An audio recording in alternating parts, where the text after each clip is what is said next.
Et on parle tout de suite sur Grand Lille TV de l'événement qui vous attend du 5 au 26 novembre, Cité Philo. Et pour en parler davantage et dresser le programme de ces prochains jours, on accueille sur ce plateau Jean-François Rey. Vous êtes président de l'association Philo Lille.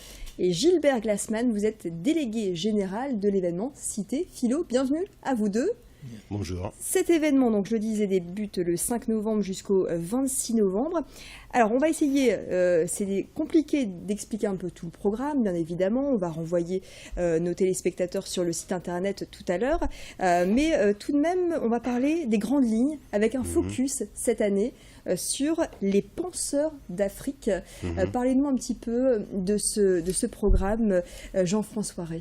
Oui, je dois d'abord mentionner que c'est la 18e édition cette année de Cité Philo, qui est un événement qui maintenant est attendu du public depuis le temps, dans l'âge de la majorité, 18 ans. Et peu à peu, au fil des ans, on a pris l'habitude d'inviter un pays. Alors on a invité à peu près tous les pays d'Europe. On s'est dirigé ensuite vers l'Iran, les Caraïbes et aujourd'hui l'Afrique. On a décidé de ne pas privilégier l'Afrique francophone et d'essayer essayer, bien sûr, c'est un continent, d'inviter des philosophes africains. Oui, d'ailleurs, on avait, au départ, on a tous des préjugés. Et notre premier préjugé, c'était qu'il fallait qu'on invite l'Afrique noire francophone. L'Afrique noire francophone. Voilà. Et on a commencé à discuter avec des intellectuels africains, des philosophes, qui nous ont dit mais non, pas du tout. Il y a des constantes dans la pensée africaine, sur l'Afrique forme un ensemble, et c'est de cet ensemble qu'il faut parler. Donc on a décidé de traiter cet ensemble. Gilbert Glassman, un invité d'honneur cette année pour cette nouvelle édition, un chercheur, Henri Atlan. Oui, Henri Atlan, oui, c'est un biologiste de formation. Il a été vice-président du Conseil national d'éthique en France. Il est philosophe, c'est un grand penseur, il est mathématicien également. Et il réfléchit depuis de longues années sur les relations, on va dire, entre la science et la religion. Voilà, il participera à un certain nombre de séances, 5 ou 6 séances du 9 au 11 novembre. Alors comment ça se passe justement les événements dans le cadre de Cité Philo? Ce sont quoi? Ce sont des conférences? Ce sont des tables rondes? Ce ne sont pas des conférences, ce sont des rencontres. C'est-à-dire que chaque membre de l'association modère une rencontre avec 1 ou 2, voire 3 invités dont on a lu les livres et auxquels on pose des questions.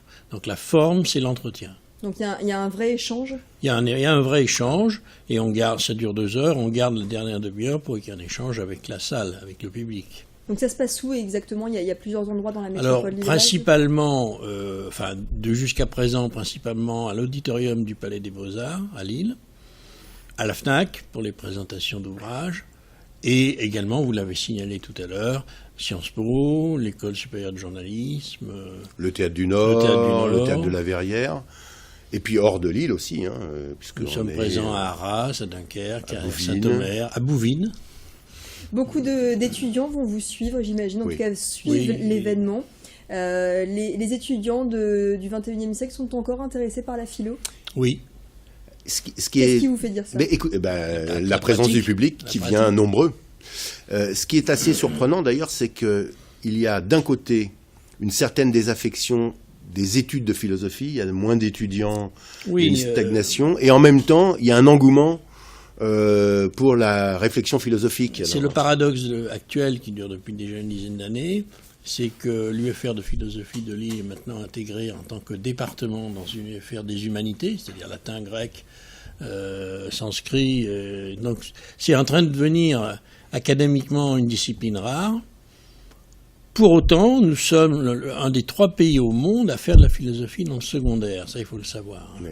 Donc c'est quelque chose d'important. Il faut des profs pour mettre en face des élèves de terminale. Donc il y aura toujours, tant que nous serons dans un régime de liberté, il y aura toujours de la philosophie. Et il y a un engouement, comme vient de le dire Gilbert, paradoxalement, il y a un engouement très grand dans le public. Pas seulement à Lille, il y en a partout au départ, ça s'appelait café, c'était pas très c'était pas très sérieux, mais maintenant, il y a des gens qui veulent vraiment faire de la philosophie.